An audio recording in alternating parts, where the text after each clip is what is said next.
stop. Right now. You're losing a war you probably don't even know you're fighting. I mean, think about just this morning.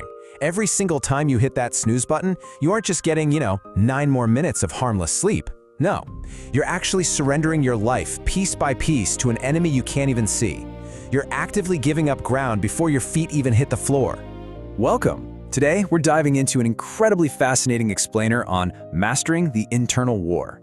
We'll be using some really intense, deeply insightful source material to map out the psychological battlefield that exists right inside our own heads. We're going to break the whole thing down, make the invisible mechanics of your daily struggles completely visible, and figure out how to actually, finally, win. Okay, let's just jump right in. The invisible war. A slave to the machine. Which brings us to the 2 a.m. battlefield, when the world is silent. So the source material brings up a really eye-opening point right out of the gate. You see, most people walk around believing they fail because they just lack innate talent or maybe they don't have good luck. But the truth? The truth is we're actually slaves to a machine we simply don't know how to operate, our own mind.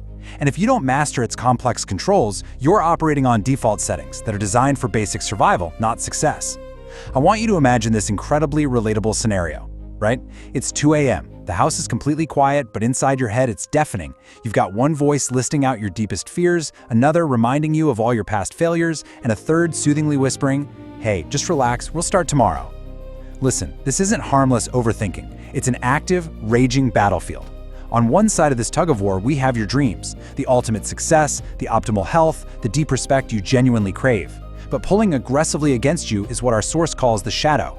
This is your brain's desperate, instinctual attempt to keep you locked in the safe zone of comfort. It's the couch, it's mindlessly scrolling, it's the path of least resistance. And these two forces are in a constant, brutal battle for your future, every single day. So how do we actually lose this tug of war? Well, it's almost never in one giant dramatic defeat. Instead, it happens in micro moments. It's picking up the phone instead of just doing the work. You might totally think you're in control when you quickly check your notifications, but you really aren't. Every single time you reach for that distraction, it isn't just innocent procrastination.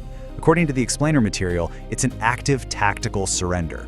You are literally handing the keys right over to the enemy and letting the shadow drive your life. Moving on to your brain is lying, the paradigm shift.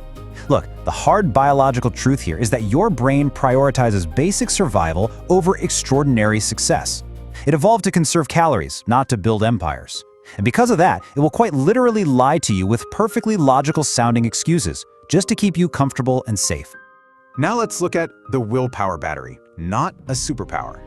For years, we've been culturally conditioned to view willpower as this magical, unlimited trait that only highly successful people possess. But the source material completely flips that idea on its head. Willpower is actually a depleting battery, and it drains with every single choice you make. Seriously, this is a massive revelation for anyone who struggles with consistency. You aren't failing to achieve your dreams because you're inherently weak or hopelessly flawed. No, you're failing because you're fighting a heavily armed war with a broken weapon. You're trying to use a battery that's literally already dead by the time you need it most.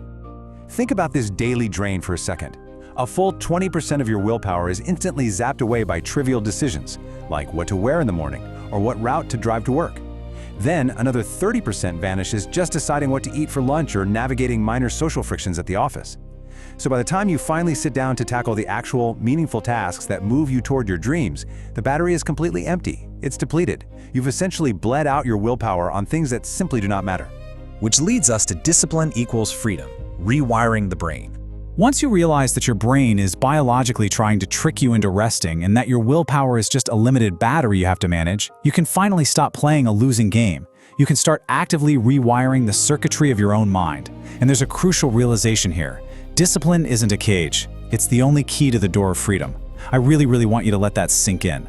Your lying brain tries to tell you that discipline is a punishment, right? That it's this rigid restriction taking away your joy and spontaneity. But it's actually the exact opposite.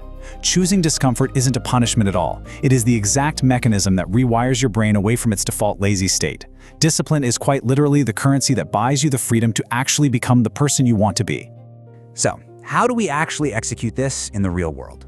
Well, step one is to realize you are the watcher of your thoughts, not the thoughts themselves. You don't have to obey the voice telling you to sleep in. You can just quietly observe it and then choose otherwise.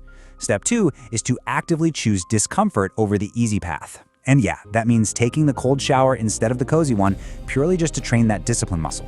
Finally, step 3. Act on the days you are tired and demotivated. Honestly, this is the secret. Real exponential growth does not happen on the good days when you feel incredibly motivated. It happens precisely when you push through the bad ones. That right there is exactly how a slave to the mind becomes its master. Let's talk about the ultimate choice, 1 year from now.